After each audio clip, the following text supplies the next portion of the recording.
Yo, ThisIs50.com, the Heineken, boom, the ESSO. Everyone sees Sounds Official, SO. Sitting across from us, DJ Naeem. Appreciate y'all for having me, man. Appreciate y'all for having me, man. No doubt, this no is doubt. 50. How you feeling Yeah. how you feeling on this day, man? I'm amazing, man. I'm blessed. You know what I'm saying? Glad to be here with you folks today.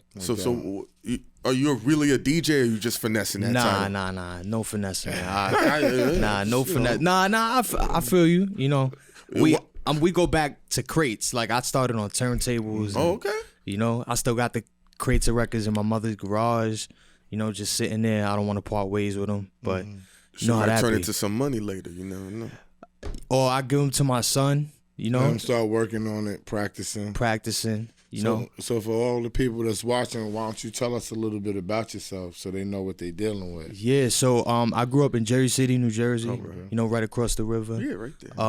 You know, grew up out there.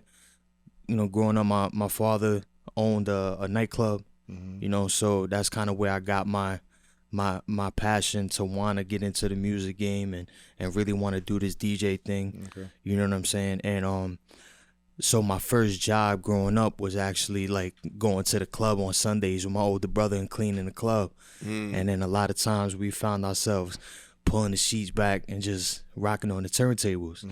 So and then the movie Juice came out, and then you know I saw DJ GQ doing his thing, and that's where the love came from. So when I got to high school, started DJing the high school dances, and then you know next thing you know, 17 years old, 18 years old. You know, going to clubs and, you know, in the city, and started out as a flyer boy, handing out the flyers and, you know, with the snorkel or the shirling on and giving out the flyers. Streets, nigga. Yeah, like, you know. Said the shirling. And then, you know, and then, you know, that turned into being the camera dude. And then one day, real talk, I was at one of my best friend's weddings. He got married really young. Best man. Yeah. And I get a call, and it was like, it was actually from, he's at Heavy Hitter DJ Nice. You know, shout to the Heavy Hitters. He calls me and he's like, yo, I'm gonna be late to this one spot in Jersey. I need you to open for me. Real talk, left my man's wedding, tuxedo and all, had my laptop in the car, and went to the club in a tuxedo. And burnt down. That's how it was. That's how I got started. And I was like, yo, this is what I want to do forever. Nah, I respect that. That's how it be. Sometimes you in a space, you in a moment, you're like, I gotta seize this opportunity. You know what I'm saying? And you just never know. Like SO be telling me, like it sounds like how the Undertaker was talking. He did an interview where he spoke about how he got his name. Right. Because they was gonna make him a character like an egg. I think I heard something like that too. And then Vince called him. He said, "Is this the Undertaker?" Nigga froze like, yeah. Had he said, what you talking about? He never gets that opportunity. So I get it, man. So now you rock the club. So how do you transition and elevate from that scenario? To being an artist? Yes. So music been a part of me for a really long time. But then when COVID kind of hit, you know, I own an entertainment company, so what I do is, you know, we specialize in like high-end events, corporate events, weddings, things like that. You know, where the money be at. Of course. So at the end of the day, you know, I got children, so you know, I do what I gotta do on the business aspect so that I can make sure that we good. So I schedule my club shows around my business. You know what I'm saying? And between March 15th and December 31st, I took a real hit, being that all these events was being canceled. So I started thinking, I said, well, you know, what am I going to do to put myself in a position to where when we get able to be outside, you know what I'm saying? Because I see things through a business lens at all times. You know what I'm saying? So when we get the opportunity to be outside, how am I going to be able to leverage whatever it is I decide to do to be able to be beneficial for me? You know, so I was like, all right, so, you know, I'm going to hop in the studio. Good friend of mine by the name of Cito on the beat, dope producer out of Jersey. You know, I hopped in the studio with him, and I ended up, it was like a last minute thing really, and we ended up, making magic, and came out with my first official real single. It's called Big Money. It's Okay. featuring Mesa from Jersey also, and it's just a dope track. You know what I'm saying? Real commercial. You could hear it like in the East Coast, the West Coast, down South, Midwest. It got that bounce, and it's the sound of now. You know what I mean? Do you have a visual to it? Is there Yeah. a So video? there's definitely a video on YouTube. How's it doing? Is it can I say, is it in does it show who you are specifically when Yeah. when I'm watching the visual? Because as I see a whole bunch of visuals around, it's just like I feel like it's just what people are doing, so they Right. think that this is what they're supposed to do for right now. Right. And then I see some people that are doing stuff that are creative, Right. because it's a lot of things out there that you can get bang for your buck. Right. What pocket are you putting yourself in with your visual? All right. So I was taught, like, when I was always taught, like, when you're gonna do something, you do it right from the start, and for two reasons. One, because perception is reality. You know what I'm saying? Your first impression is what they're gonna remember you by. And number two, because if you don't do it right the first time, you're gonna more than likely you'll end up spending more money to do it right later. Definitely. You know what I mean? So throughout my years of DJing, I was fortunate enough to build amazing relationships. Okay. You know what I'm saying? I'm the type of person, I don't never, burn no bridges. I'm cool with everybody. I like to keep a good rapport with a lot of people. You know what I'm saying? So I happen to have a client of mine who has a house. Literally backyard looks like like you at a Vegas pool party. Cabanas. He got a pool house, got a whole bar, and then in the basement he got a full nightclub. You know what I'm saying? So he was nice enough, happy actually, souped to let us film the video there. You know what I mean? So we pulled out all the stops. He got the Bentley truck in the driveway, he got the I-8 in the driveway. So you had some fun shit. And we had fun. You Is know that what your I'm saying? vibe with your music? Yeah, so for me to sit here and tell you that when I make music and I rap and I do all these things, like, and I'm busting gun bars and all that, like that's not me. Okay. You know what I'm saying? I'm a DJ at the end of the day. Okay. So I play my position. I know my lane. You know what I'm saying? Because if I did anything else, then I wouldn't be true to myself. You know what I mean? I'm a party dude. I was always told to DJ for the ladies. So if I make music for the ladies that they can move to, you know what I'm saying? It's just, why do dudes go to the club? Trust me, You know what I mean? Listen, I do. Y'all I'm talking a the DJ, same lingo. dog. So when I first So you started know how that DJing, they dropped me in the middle of Harlem, right? And then I'm fucking just rocking hip hop. So the baddest bitch comes up, yo, it's nice, yo, it's lit. I'm lit though. You know what I'm saying? The baddest bitch is coming through. I'm like, oh, I'm about to smash this bitch. She comes right on stage and she says, yo, do you got reggae? Can you put some reggae on? I was just about to say. Look, she says, I say, nah, ma, I don't got no reggae. She said, word to mother, I hate you. Just like that. And I was like, oh shit. I went back, got all the reggae, Shazammed, all type of shit, because as a DJ, you already know you have to please the masses. You have to. When people rap, they don't realize that. Like, we get rappers in here and they just, yo, this my lane. Yo, son, your lane is the motherfuckers that like you. Right. That's your lane. Right. And when you find the motherfuckers that like you, Right. you better make music for the motherfuckers that like you, and Right. then they give you your lane, and you're creative enough to take the lane. Right. Because from how you speak and how you present yourself, I understand how you go after the money. So without being too intimate with the details, how are you able to make money now as a rapper, because you shifted in order to extend your lifestyle, to maintain your lifestyle, and to take care of your family and yourself?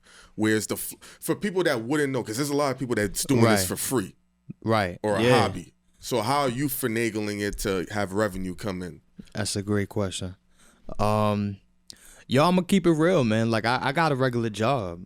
Like I've always kept a regular job. Really? Okay. You know what I'm saying? Like when I started DJing, I was like, I'm never getting a job. This just going what I'm gonna be doing forever. Which is still what I want to do. I'm not gonna front. I'm not gonna hold you, but I seen a video on YouTube from Alchemist. Yeah. And he said he didn't stop working a regular job until he hit his first million. Because what happens is that if you don't have a regular job, where you're not gonna be able to sustain yourself, the product is not the quality of the product is not gonna be the same.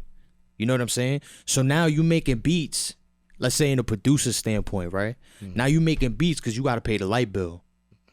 You're not making beats it's not motivation based. Gotcha. You know what I'm saying? So I've always kept a regular job, Luckily I got, I starting early on. Luckily, I was able to be smart with my money. I bought properties. So, there's some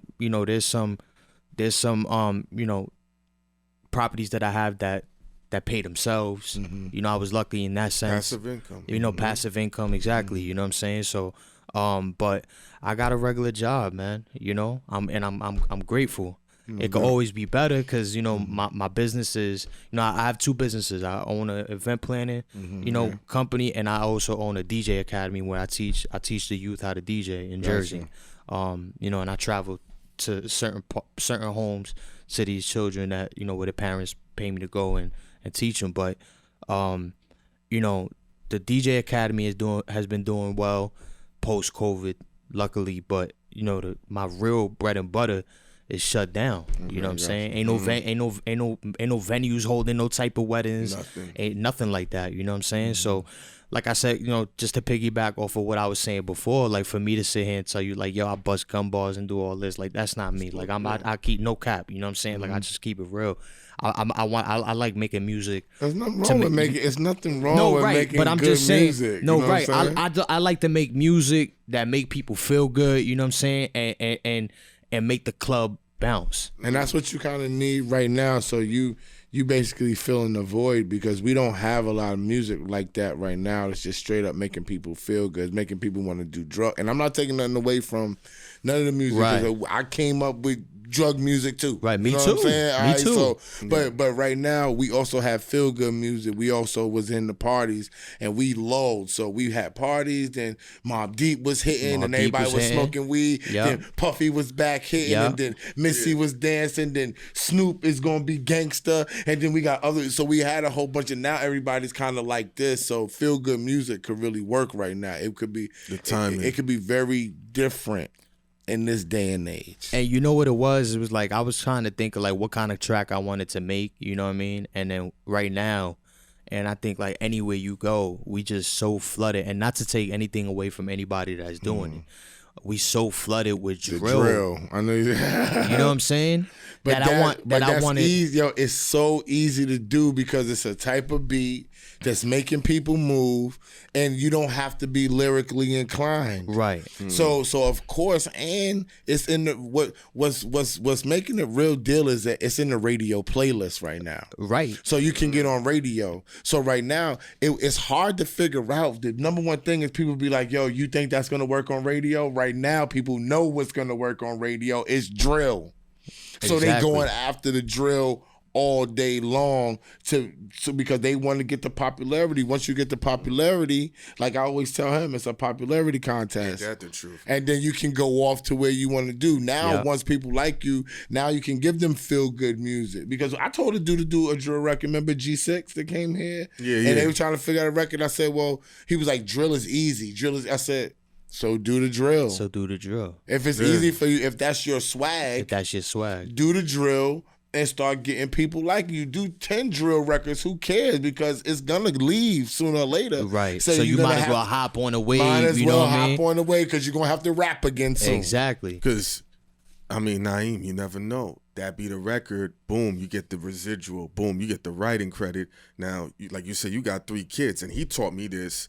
Your royalties can extend. Your publishing goes through your family. 100%, yeah. You know that, and that's a beautiful thing right there. Of course. That's damn near better than passing on property. You know what I mean? Currently, right now. But you know what's crazy is that I just it's crazy. I just had a conversation about this today with one of my boys. But it's like when people and I had to learn this the hard way. You know what I'm saying? But like when people start doing music, they just like, I bet I'm gonna hop in the studio. That's cheap.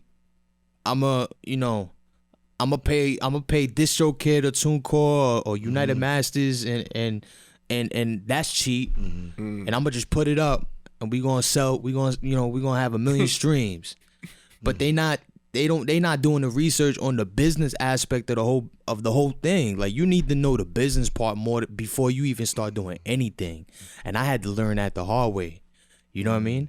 I had to learn that because I was like, doing certain things that I'm like, oh yeah, it's gonna pop. And now, after doing You know why that is? Because, he's blessed to come in on the level of he saw it right away. But a lot of people that go in this joint, they're only going off based of the fantasy they've seen. Right. Like the Neptunes. Oh, this, DMX. They never understood of half these motherfuckers is broke. This is why they broke. This is how money counts. So when they coming in, they're just like, hey, DMX came out of nowhere barking with a dog. They didn't know that maybe Leor Cohen had a storyboard and said, right, this is what it's going to look like. This is how we're going to sell and they it. put $3 million of marketing and promotion. That everywhere you went, you saw DMX. Everywhere you went, you saw Jeezy and the Snowman poster. Everywhere you went, you saw Sean Carter with the chain on, with the album and all the rest of that shit. Easy. Marketing and promo is everything. Or Memorial Day weekend in Miami. Oh, we know that run. Memorial Day weekend in Miami, you see all the vans, Collins Avenue, all Collins Avenue. You see, cause I done been there plenty of times. Oh, we know that run. You see all the vans wrapped. All the vans wrapped. July 4th weekend everywhere. July 4th weekend, Puerto Rican Day Parade, banners, and then, all that type of stuff. You know how the cars be backed up? There's a dude walking in the middle of the street, handing out the flyers and the CDs and the flyers. Oh, we had Cameo tonight. That's the power of promo. But now people see that's hard guerrilla promo. But now it's hard. It's hard for people to know how to do promo now. People are really, really trying to figure out how do you do promotion, not just in COVID, in the digital time. Right. You know what I'm saying? And that's the difficult part that people are gonna face, and that's what you're gonna face. And I ask every artist this that comes up here, how are you gonna promote your record? I'm just very curious, right? Because that's gonna be the difference between you making it and not making it. Is right. If people know you. So, I mean, I was fortunate enough. I mean, I'm not going to pull my own age card, you know what I mean? But I was fortunate enough to catch the tail end of guerrilla marketing. So, like I said, 17, 18 years old with a snorkel on, standing outside in Manhattan, handing out flyers, right? Not to say that that's what I'm going to do, but I take a little bit of that era and I bring it into here, and then I've studied up on digital marketing and things of what we doing now, and I just mix them together. You know what I mean? Like, for example, it's like when you learn how to be a DJ, you know what I'm saying. You watch other DJs. You watch a lot of different DJs, and then you just take a little bit from everybody, and then you create your own flavor. You know what I'm saying? So, what I do honestly is, I pay attention to trends. I pay attention to to what people are doing. Transitions. Right. I pay attention to a lot of the things that's going on around me, because I was always taught, like, yo, if somebody, the only reason why people are rich is because they know something that you don't know. But if you take the time to learn what it is that they know, you can do the same. You can do the same thing, or you can do it better. So if somebody is popping off of a joint that he made, you know what I'm saying? You want to go ahead and find out and investigate a little more. What it is? What is it that this dude is doing? That make your shit pop. Yeah. And make your shit pop. You feel me? So Yeah, Naeem, like let them know where the project at, the Right. songs at, how they could find you. Let's do the promo run right now. do the promo run. Let's do it. So Jersey. So right now, you know what I'm saying, I got a single out on all platforms. It's called Big Money. DJ Naeem featuring Mesa. It's produced by Cito on the beat. Official video on YouTube. We got his follow-up single coming up after that. And I'm working on an EP completely produced by Cito on the beat. Let's get And that should be out by like summertime. They could catch me on Instagram at DJ Naeem. That's Naeem, and then an underscore at the end. Right. You know, and y'all could click on the link in my bio and see all the articles, you know, that have been on ThisIs50.com included. You know, and you know, shout to everybody that support me. Shout to Jersey, you know. Jersey City. My daughter was born Shout to Boom Boom. in Jersey City, Christ Hospital. Christ Hospital, right up the block from where I grew up at. You know? Oh, one last question from me. What's your favorite record that you get hype breaking or playing that you be like, I don't care. That feeling's never going to go away when I play this record? Old, new. It don't matter. Don't matter. It don't matter. Come on, B. All about the Benjamins. Okay. That's it. All about the Benjamins. Just when you scratch into that, you drop it. You don't mix into that record. You drop that record. You know what I'm saying? A hard drop too. Like I remember years ago, I might be telling my age, but when that record was out, I was at a party with DJ S&S, and he brought that motherfucker back about 40 times. You got Well, to. literally 40 times he brought that back. And if people ever mention that to him, he always be like, yo, yeah, I did that. 40 times. Puff was coming in that party. He dropped that shit 40 times in a row, yo. You got to. Naeem, This is 50, yo. I appreciate y'all, man. No doubt.